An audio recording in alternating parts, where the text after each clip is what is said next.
on a du mal souvent à comprendre où va Israël et on s'inquiète. On parle de dérive radicale, on parle de risque de fascisme. Moi, je n'y crois pas du tout. En revanche, je pense qu'il y a une continuité entre Ben Gourion et Ben Gvir. Et d'une certaine manière, il a posé des bases, il a conquis une partie du territoire. Et ce qu'Israël est en train de faire, c'est de conquérir l'autre partie, la Cisjordanie, même si ce n'est jamais dit clairement, c'est exactement ce qui se passe. La rentrée parlementaire a eu lieu cette semaine, l'occasion pour nous de faire un tour de l'actualité politique en Israël. Et pour cela, nous sommes heureux de recevoir Stéphane Amar. Stéphane, bonjour. Bonjour Olivier. Stéphane Amar qui est journaliste, on le rappelle. On va commencer par quelque chose qui est lié quand même à la Knesset, mais qui concerne plus le gouvernement israélien, et ce sont les tensions qui existent au sein de ce gouvernement de droite. Les tensions, on l'a vu dernièrement avec notamment des déclarations de Ben Gvir, Itamar Ben Gvir, qui a demandé une réplique un peu plus musclée dans le sud d'Israël et dans la bande de Gaza. Où est-ce que vont mener ces tensions avec notamment Itamar Ben Gvir, mais pas seulement? Alors bon, vous savez, en Israël, on peut évidemment jamais prévoir. La vie politique est par nature imprévisible. Ce qui est sûr, c'est que Benyamin Netanyahou, contrairement à ce qu'on peut croire parfois de l'extérieur, s'est allié vraiment contraint et forcé avec Itamar Ben Gvir, avec qui il n'a pas grand-chose en commun, en vérité. Et ce sont quelque part les seuls alliés qui restaient à Benyamin Netanyahou, qui est brouillé avec la totalité quasiment de l'échiquier politique, sauf son extrême droite et les partis orthodoxes. Et ces partis, donc, ont imposé, surtout cette extrême droite, donc de Ben Gvir et de Smotrich, ont imposé à Netanyahou un agenda qui ne convient pas forcément, notamment à travers la réforme dont on va parler tout à l'heure. Et donc, il est, si vous voulez, sans arrêt, Benyamin Netanyahou, sous pression de Ben Gvir, qui là, en l'occurrence... réclamer une réponse plus musclée aux tirs de roquettes depuis Gaza, qui réclame également de participer aux réunions sécuritaires, d'être plus impliqué dans le processus sécuritaire.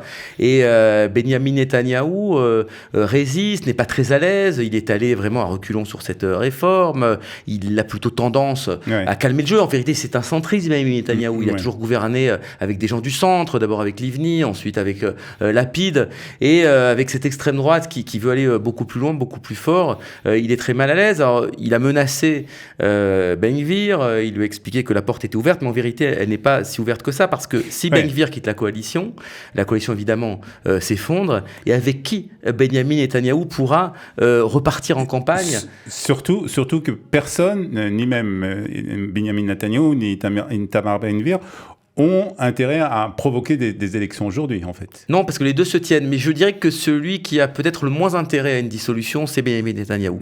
Parce que Itamar Ben Gvir, tout comme Smotrich, d'ailleurs, c'est un quadra. Il a, je crois, 45 ou 46 ans.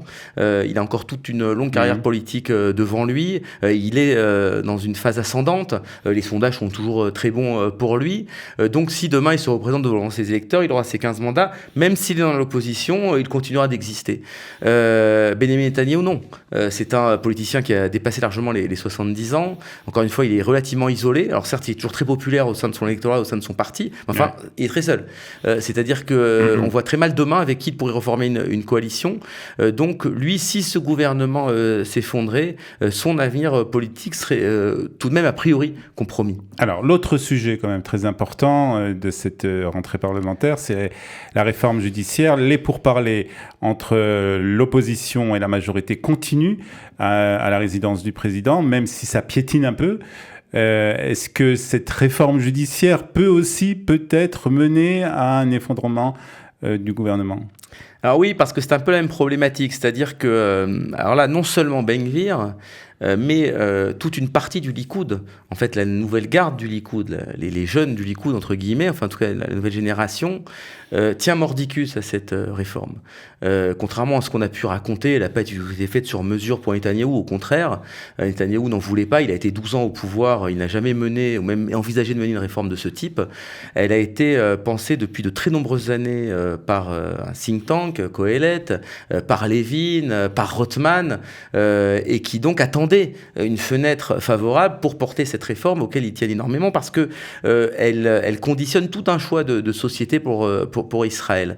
Et donc, si Benyamin Netanyahou, comme apparemment il compte le faire, en tout cas c'est ce qu'on entend, venait à abandonner cette réforme ou à faire des concessions trop considérables à la gauche ou au centre, à Gantz, à Lapid, eh bien, toute cette partie de sa majorité le quitterait forcément, puisque ce serait une trahison des engagements électoraux, une trahison de l'électorat. On a vu la manifestation massive, extrêmement importante jeudi dernier à Jérusalem, enfin jeudi il y a 8 jours, avec au moins 200 ou 300 000 personnes qui se sont rassemblées et qui ont fait passer ce message. C'est-à-dire que si on abandonne cette réforme, eh bien le gouvernement tombera. Donc là encore une fois, Netanyahou est sur la corde raide, mais il n'est pas exclu qu'effectivement on puisse trouver un compromis parce qu'elle est quand même assez radicale cette réforme en vérité.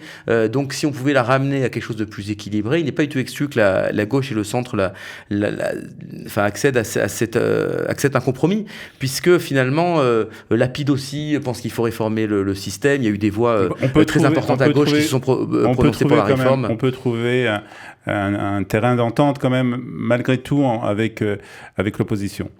Alors, l'opposition est surtout, on va dire, l'aile droite du Likoud. Alors encore une fois, ça dépendra, si vous voulez, de la formule. Il faudra effectivement être assez ingénieux, mais c'est pas complètement exclu parce que quelqu'un par exemple comme Chaim Ramon, qui était un des ténors du Parti travailliste, explique qu'il faut faire effectivement une réforme de la Cour suprême depuis des années. Il y a le jeu politique qui fait que les positions sont assez tranchées, mais là, on a bien vu quand même que, à la fois de la part de Lapid, à la fois de la part de Netanyahou, il y avait cette volonté d'apaiser la situation. Et donc pourquoi pas arriver à un compromis. Alors, troisième sujet important de cette rentrée parlementaire, et qui est lié aussi avec un peu tous les sujets dont on a vu, c'est la loi d'enrôlement des Haredim, du secteur orthodoxe en Israël. Et là aussi, on a l'impression, et c'est le sujet principal qui intéresse les partis orthodoxes, on a l'impression que là aussi, ils ne sont pas prêts à faire de compromis, en tout cas. Voilà, je dirais qu'on est presque dans un sujet encore plus fondamental que la Cour suprême. Parce que la Cour suprême, finalement, même si une réforme est votée aujourd'hui, une autre majorité arrivera, elle pourra défaire cette réforme, restaurer la Cour suprême dans toutes ses compétences. C'est pas du tout le destin d'Israël, en vérité, qui est en jeu, contrairement à ce qu'on peut entendre ici ou là. En revanche, sur la question de l'enrôlement des orthodoxes, c'est tout à fait différent. Parce que là, c'est la démographie d'Israël qui est en jeu, c'est-à-dire l'Israël de demain. Les orthodoxes représentent actuellement 12%, à peu près entre 12 et 15% de la population.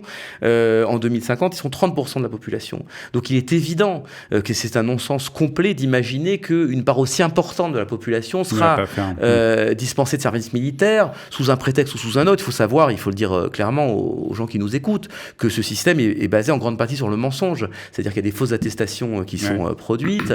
Et il y a même tout simplement une forme d'absurdité, d'aberration. Pourquoi, au nom de quoi, toute une partie de la société israélienne serait dispensée de risquer sa vie ou de consacrer 2 ou 3 ans de sa vie au lieu d'aller étudier ou au lieu d'aller travailler à l'intérêt national. Ça, le reste de la population ne le comprend absolument pas, y compris d'ailleurs les Arabes israéliens pour une partie.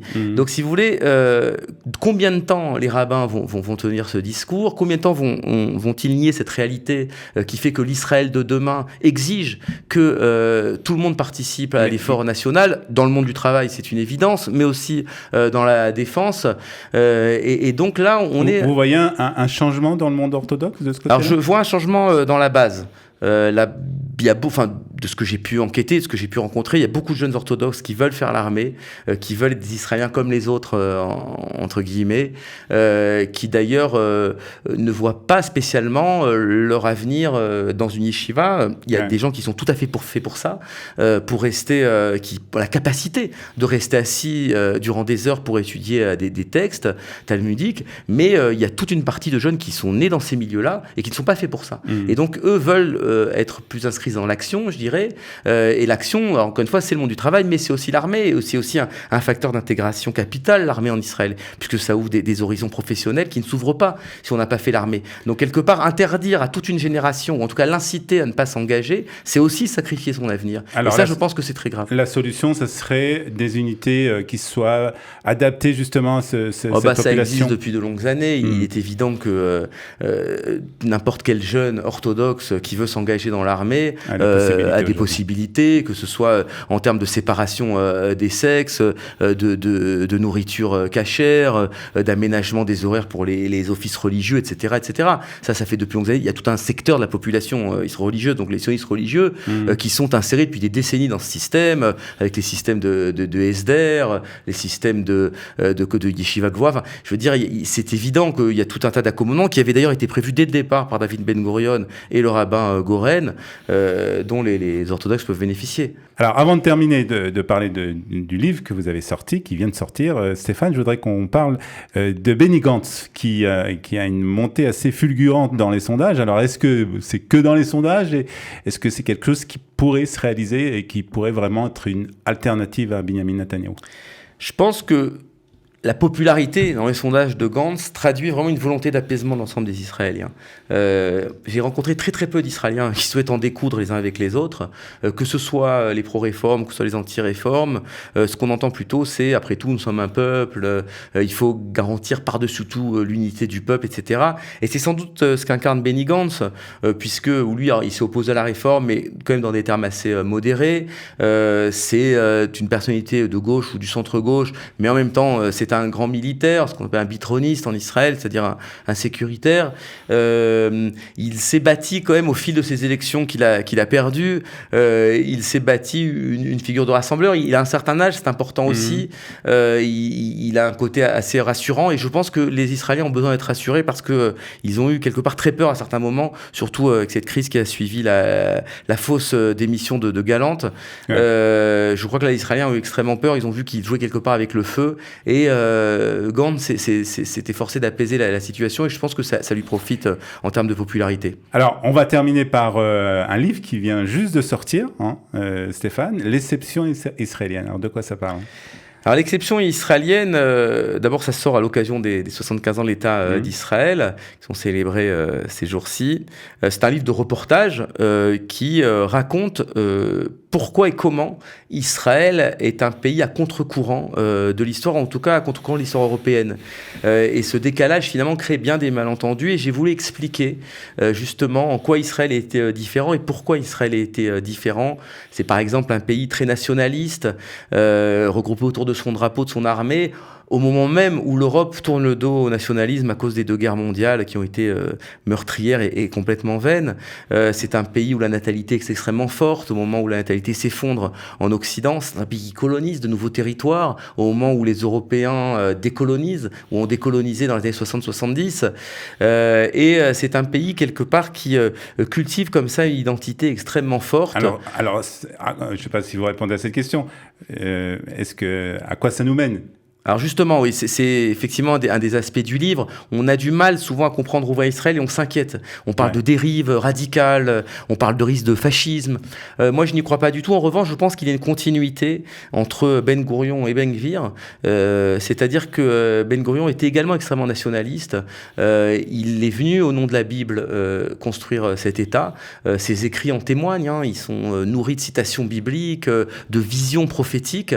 Et d'une certaine manière, il a posé des bases, il a conquis une partie du territoire, et ce qu'Israël est en train de faire, c'est de conquérir l'autre partie, la Cisjordanie, même si ce n'est jamais dit clairement, c'est exactement ce qui se passe sur le terrain, et in fine, le but, si vous voulez, de cette entreprise sioniste, c'est la reconstruction du 3e temple de Jérusalem. C'est aussi quelque chose qui fait très peur, mais qu'il faut, je pense, regarder en face. C'est déjà chez Herzl, dans son livre Eit Neuland, et c'est en train, d'une certaine manière, d'être réalisé par les gens de cette génération, puisque la plupart des militants du 3e temple, dont je parle dans le livre, sont des gens très jeunes, de 20 ans, 25 ans, et qui portent ce projet. Je pense que plutôt que d'avoir peur, et surtout de fantasmer sur ce qui se passe, et de penser que forcément on s'achemine vers une apocalypse, je ne crois pas du tout. Il faut tout simplement analyser ce qui se passe, et peut-être avoir un regard, ce qui m'arrive souvent, assez optimiste sur la réalité et penser que tout ça va très bien finir. Très bien. Alors, pour en savoir plus, il faut lire le livre de Stéphane Amar, L'exception israélienne, paru aux éditions de l'Observatoire. Très bien. Et donc, qui est disponible à partir d'aujourd'hui dans toutes les bonnes librairies. Merci beaucoup, Stéphane, d'avoir été avec nous aujourd'hui.